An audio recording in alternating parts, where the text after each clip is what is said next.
In this video, I'm going to show you how you can easily change your iCloud password. Be sure to watch the video to the very end so you don't make any mistakes, and of course do not forget to like this video and subscribe to my channel.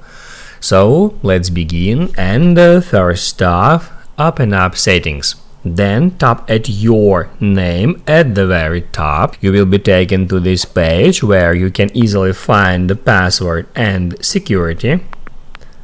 Tap on it and then just wait for a while, and then at the very top hit on change password. Then it may ask you to enter your Apple ID passcode or go through two-factor authentication. I'm just gonna enter my passcode, and then you will be taken to this page where you should come up with the new password and then just verify it in the second field. Keep in mind that your password must be at least 8 characters long, include a number, an uppercase letter and a lowercase letter. Once you have done with that, just don't forget to hit add change, and that's how it's done.